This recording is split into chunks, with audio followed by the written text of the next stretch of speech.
नमस्कार, न्यूज़ डंका में आप सभी का स्वागत है। मैं महेश विचारे। दोस्तों, सोमवार को छगन भुजबल जो कि राष्ट्रवादी अजित पवार गुट के नेता हैं, उन्होंने शरद पवार से बात की। शरद पवार के घर पे मुंबई में जो सिल्वर ओक नाम से उनका घर है, वहाँ पे वो चले गए थे। उसके वजह से पूरे दिन भर महाराष्ट्र में यही चर्चा हो रही थी कि छगन भुजबल किसके लिए शरद पवार से मिलने गए, क्या कारण हो सकता है इसके पीछे। क्या वो अपनी पार्टी में नाराज़ है, क्या फिर से एक बार अजित पवार का पूरा गुट शरद पवार के साथ आने वाला है।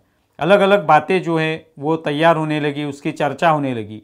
बाद में जब छगन भुजबल ने पत्रकार परिषद ली और उन्होंने अपनी बात रखी, एक उसके बारे में जो स्पष्टीकरण दिया, उसमें उन्होंने कहा कि शरद पवार जी से मैं मिलने गया, वहाँ पे जो बात हुई वो मराठा आरक्षण के बारे में हुई। क्योंकि महाराष्ट्र में पिछले कुछ महीनों से, कुछ समय से हम लोग देख रहे हैं कि ओबीसी और मराठा, ये दोनों जो वर्ग हैं, इनके बीच में एक संघर्ष बन गया है। एक उस तरीके की एक परिस्थिति बन गई है।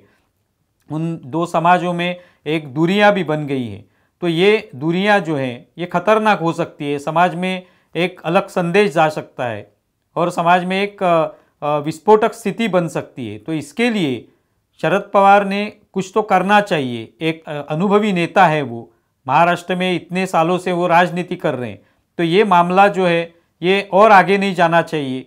ये पूरा मामला जो, इसमें कुछ तो हल निकलना चाहिए। इसके लिए छगन भुजबल शरद पवार से मिलने गए और यही छगन भुजबल ने भी बताया कि ओबीसी और मराठा, इस समाज के बीच में जो संघर्ष हो रहा है ये रुकना चाहिए। महाराष्ट्र में फिर से एक बार शांतता का वातावरण जो है वो तैयार होना चाहिए। और इसके लिए शरद पवार क्या कर सकते हैं, उनकी क्या राय है इसके बारे में, वो क्या कदम उठा सकते हैं, ये जानने के लिए छगन भुजबल वहाँ पे गए थे।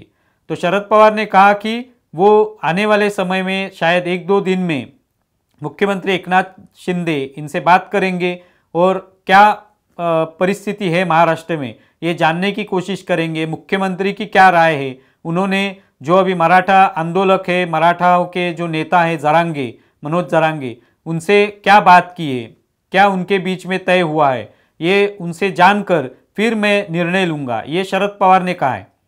अभी मुख्य बात यही है कि जो मनोज जरांगे है, मराठा आरक्षण के जो नेता हैं, उनकी ये मांग रही है कि ओबीसी का जो आरक्षण मिला है, ओबीसी को जो आरक्षण मिला हुआ है, उसमें से ही कुछ हिस्सा मराठा आरक्षण के लिए दिया जाए, मराठाओं को उसमें से हिस्सा दिया जाए।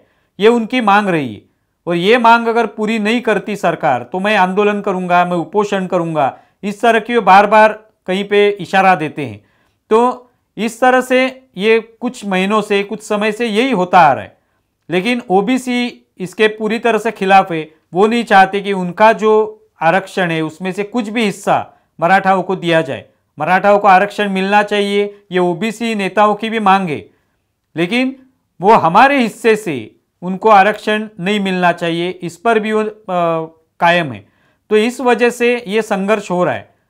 लेकिन इसमें सरकार की भूमिका जो है, जो महायुति की सरकार है, उनकी ये भूमिका रही है कि वो भी नहीं चाहते कि ओबीसी में से आरक्षण दिया जाए। क्योंकि ओबीसी में से आरक्षण अगर दिया गया तो स्वाभाविक तौर पे ओबीसी भी नाराज हो जाएंगे, उनका भी एक बड़ा वर्ग है, तो वो भी नाराज हो जाएंगे। तो वो सरकार नहीं चाहेगी और ये उपाय भी नहीं होगा। लेकिन इसके ऊपर विपक्ष का कोई कहना नहीं है। जो भी शरद पवार की पार्टी हो, उद्धव ठाकरे की पार्टी हो या कांग्रेस हो, जो कि महाविकास आघाड़ी कहलाती है, उन्होंने भी कुछ नहीं कहा है। ठीक तरह से उनका भी स्पष्ट मत जो है इसके ऊपर सामने नहीं आया है कि क्या वो ओबीसी से आरक्षण देना चाहते हैं मराठाओं को।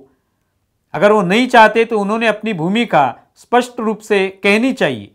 बीच में ही जो राष्ट्रवादी शरद पवार गुट के एक सांसद जो हैं अमोल कोल्हे, उन्होंने संसद में कहा था, अभी जो अधिवेशन हाल ही में हुआ उसमें उन्होंने कहा था कि दूसरे किसी भी प्रवर्ग से आरक्षण छीन के मराठाओं को नहीं देना चाहिए। मराठाओं को आरक्षण मिले और उनका वो हक है, उनको मिलना चाहिए। जो भी गरीब मराठा है उनको आरक्षण मिलना चाहिए। लेकिन दूसरे किसी के आरक्षण से हिस्सा लेकर वो नहीं देना चाहिए, ये अमोल कोल्हे ने कहा। तो इसका मतलब है राष्ट्रवादी कांग्रेस, शरद पवार गुट जो है उनकी ये भूमिका है। लेकिन शरद पवार स्पष्ट रूप से अभी कुछ नहीं कह पा रहे। पिछले साल उन्होंने ये कहा भी था कि ओबीसी में से आरक्षण अगर दिया जाएगा तो ओबीसी वर्ग में जो गरीब लोग हैं उनका बहुत बड़ा नुकसान होगा। लेकिन अभी भी उन्होंने ये बात करनी चाहिए, स्पष्ट रूप से विपक्ष की जो भी पार्टियां हैं महाराष्ट्र में, उन्होंने ये आगे आकर कहना चाहिए कि जरांगे जो मांग कर रहे हैं ओबीसी के हिस्से से मराठाओं को आरक्षण दे, तो ये बात जायज़ नहीं है, ये संभव नहीं हो पाएगा, ये विपक्ष ने कहना चाहिए।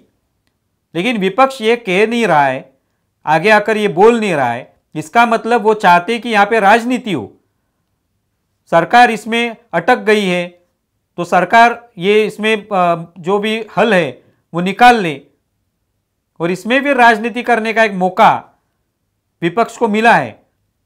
और इसीलिए शायद छगन भुजबल शरद पवार के पास गए कि अभी आप एक भूमिका ले लें कि क्या सचमुच ये ओबीसी में से आरक्षण मराठाओं को दिया जा सकता है या नहीं दिया जा सकता। अगर दिया जा सकता है ऐसी आपकी मांग है तो इसके वजह से निश्चित तौर पे फिर एक बार ये संघर्ष होगा और महाराष्ट्र में फिर से एक अशांतता का वातावरण तैयार होगा, और ये किसी हाल में भी अच्छा नहीं है। किसी भी राज्य में किसी भी दो वर्गों के बीच में इस तरह का संघर्ष जानबूझ के तैयार किया जाए तो ये गलत होगा। तो शरद पवार को अभी ये भूमिका लेनी होगी, अभी पूरी तरह से विपक्ष ने भी ये भूमिका लेनी होगी कि क्या ओबीसी में से आरक्षण मराठाओं को दिया जा सकता है या नहीं देना चाहिए।